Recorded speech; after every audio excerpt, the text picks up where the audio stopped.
1 litre की निस्बत। क्या मैंने बोला? लेस सॉल्वेंट ऐड हुआ 1 लीटर की निस्बत, तो बेटा टोटल सोल्यूशन, ये टोटल 1 लीटर सोल्यूशन का बन गया। मैं आपसे बार बार कह रहा हूं कि ये टोटल 1 लीटर ऑफ सोल्यूशन बन गया, टोटल 1 लीटर ऑफ सोल्यूशन बन गया। ये था मोलर सोल्यूशन। इसमें कैद थी 1 लीटर मार्क तक जाना है, इससे ऊपर नहीं जाना। इतना सॉल्वेंट ऐड करो कि 1 लीटर मार्क तक पहुंच जाए। अब जरा मोलैलिटी की तरफ चलता हूं, मोलैलिटी की पिक्चर दिखाता हूं। मोलैलिटी में 1 मोलल सोल्यूशन बनाना है मैंने ग्लूकोज का। अब 1 मोलल सोल्यूशन बनेगा ग्लूकोज का,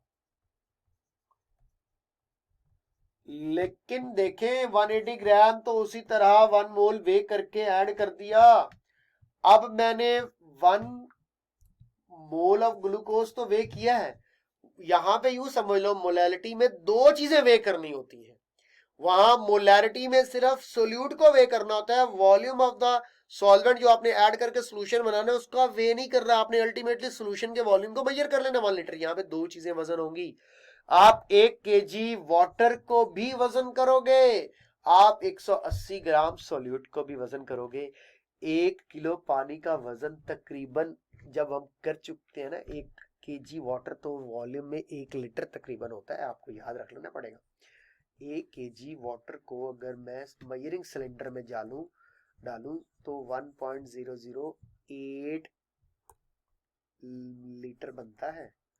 1.008 लीटर, 1 लीटर से थोड़ा ज्यादा। खुद सोचो, इसमें सॉल्वेंट मुझे पहले से पता है ना, मैं 1 केजी ऐड कर रहा हूं, तो ये जो सॉल्वेंट है ये यहाँ पे नोन है।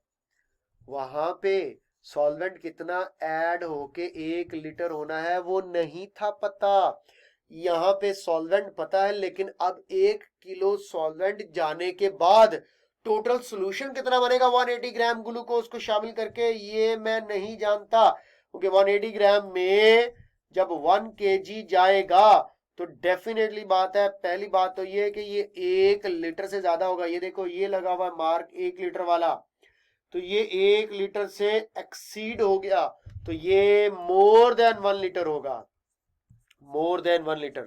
तो इसका मतलब क्या हुआ कि यहां पे सॉल्वेंट का वॉल्यूम या मैस या क्वांटिटी तो पता थी, लेकिन सॉल्यूशन का क्या वॉल्यूम था वो अननोन था।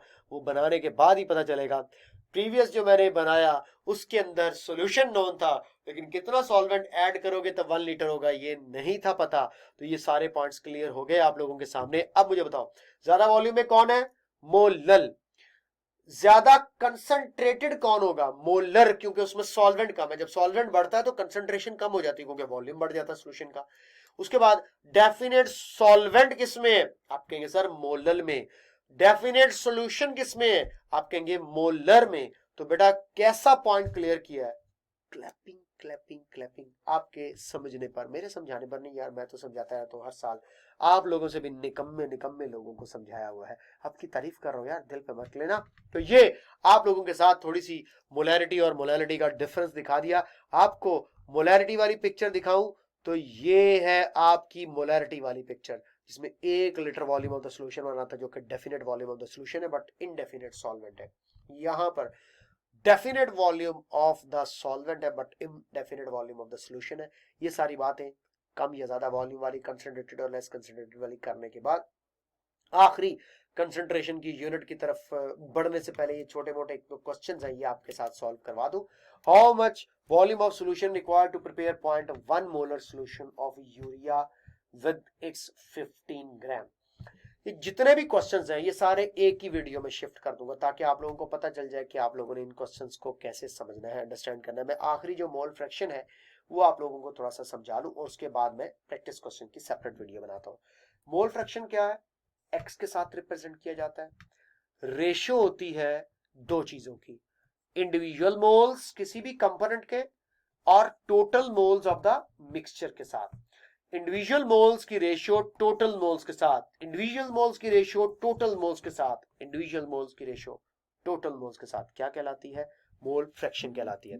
बच्चों ये बात आप लोगों ने अच्छे से जेहन में रख लेनी है कि इसके कोई यूनिट्स नहीं होते क्योंकि ये रेशियो है। और ये भी टेम्परेचर इंडिपेंडेंट है क्योंकि मोल्स का एज सच जो है यहाँ पे देखा जाए तो टेम्परेचर के साथ कोई लेना देना नहीं है।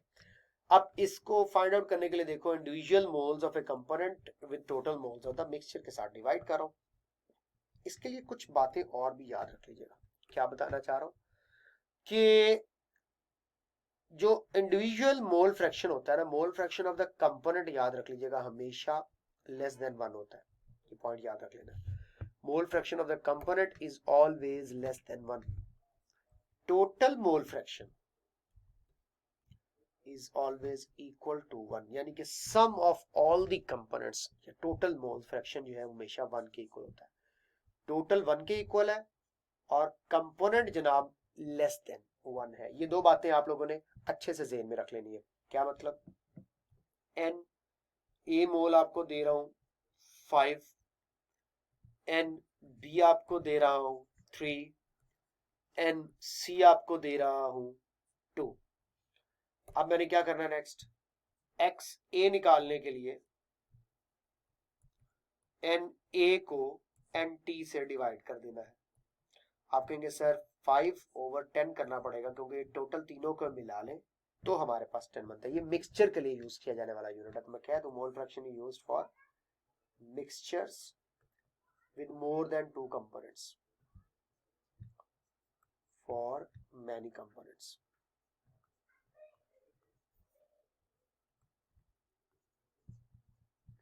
तो जब ज्यादा कंपोनेंट्स हो तो ऐसे सॉल्यूशंस के लिए ये मोल फ्रैक्शन यूज किया जाता है। बेटा कितना आ गया 0.5। उसी तरह अब एन बी फाइंड करते हैं तो X B is equal to N B over N T. क्या करूं 3/10, ठीक है बेटा। तो ये 3/10 करके मेरे पास आ गया 0.3। उसके बाद एक्स सी फाइंड करने के लिए N C over N T 2/10 is equal to 0.2। अब इंडिविजुअल देखो तो सबका 1 से कम है, ए का बी का सी का, लेकिन जब टोटल कर दोगे इन सब का तो ऑफ कोर्स वो 1 हो जाएगा, ठीक है। तो यही बात मैं आपको बताना चाह रहा था कि जब आप इनका सम करते हैं तो ये 1 के इक्वल होता है। This was the story about mole fraction. अब नेक्स्ट मैंने क्या करना है, नेक्स्ट मैंने अब तक आप लोगों को जो कंसंट्रेशन यूनिट सिखाए हैं इनसे रिलेटेड कुछ क्वेश्चंस की प्रैक्टिस करवानी है। इसके अलावा पूरे ओवरऑल चैप्टर के कुछ ट्रिकी क्वेश्चंस हैं उनकी तरफ तवज्जो दिलानी है, उनको सॉर्ट आउट करने का तरीका सिखाना, like such kind of questions. तो kindly watch my next video for practice questions. Bye.